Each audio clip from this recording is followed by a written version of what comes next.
Hello everyone, I'm Rajesh and you are tuned into the 559th episode of our Here and Now podcast.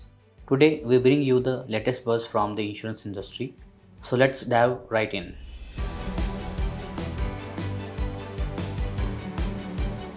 Let's kick off today's episode with a powerful health update from The Hindu, and it's one that could change lives for millions of Keralites around the world.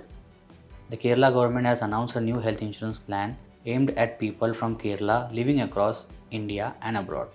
This ambitious initiative is set to benefit over 7 million individuals, offering cashless medical care up to Rupee 5 lakh at more than 17,000 hospitals nationwide, including nearly 470 right in Kerala. But that's not all. The plan also includes Rupee 10 lakh coverage for personal accidents.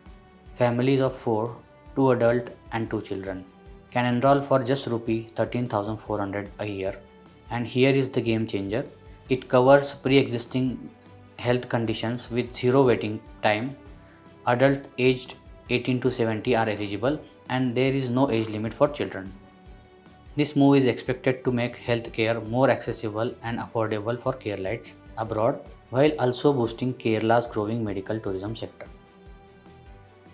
Up next, we spotlight a major legal shift in India's health insurance landscape. As reported by The Print, the General Insurance Council is rolling out a common empanelment system, a move that could reshape how hospitals and insurers work together. Instead of signing separate contracts with each insurer, hospitals would enter one unified agreement with all insurers and the council. The goal? To simplify cashless treatment and standardize package rates, much like the Ayushman Bharat model. For patients, this means quicker approvals, clearer bills, easier access to care. Hospitals benefit from reduced paperwork and more predictable payments. Insurers get streamlined operations and better cost control. Our next update comes from BizBuzz, marketing a milestone in India's financial journey. The Pradhan Mantri Jan Dhan Yojana (PMJDY) has completed 11 impactful years since its launch in 2014. Designed to bring banking to those who had never accessed it before, especially in rural areas, among women and low-income groups, PMJDY now stands as the world's largest financial inclusion program. As of August 2025, over 56 crore bank accounts have been opened, with deposit crossing Rs 2.67 lakh crore. What's more, 67% of these accounts are in rural and semi-urban areas, and over half are held by women. Beyond basic savings, the schemes offer insurance, pensions, overdrafts, and accident-covered debit cards. A major driver of this success, business correspondents or bank mitras, who bring banking services to remote corners of the country. Their efforts have reduced subsidy leaks and made government benefits more transparent, helping India move from financial exclusions to near universal banking access in just over a decade. And for our final story today, Telangana Today brings attention to a critical issue: workplace injuries and the financial strain they cause.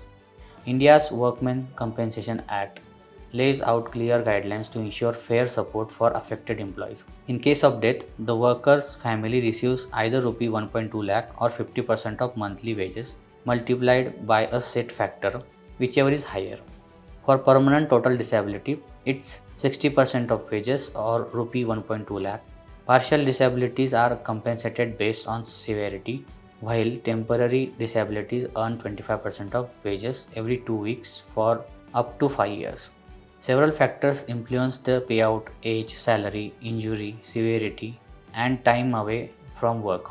To help employers support their teams, labor insurance plans like those from Bajaj offer coverage for death, disability, and illness. Affordable and easy to claim, these plans ensure that workers aren't left behind when life takes an unexpected turn. And with that, we conclude today's episode. We hope you found these news updates helpful and insightful. As always, our podcast Here and Now will continue to bring you more such insurance updates. Until then, take care, goodbye, and have a great week ahead.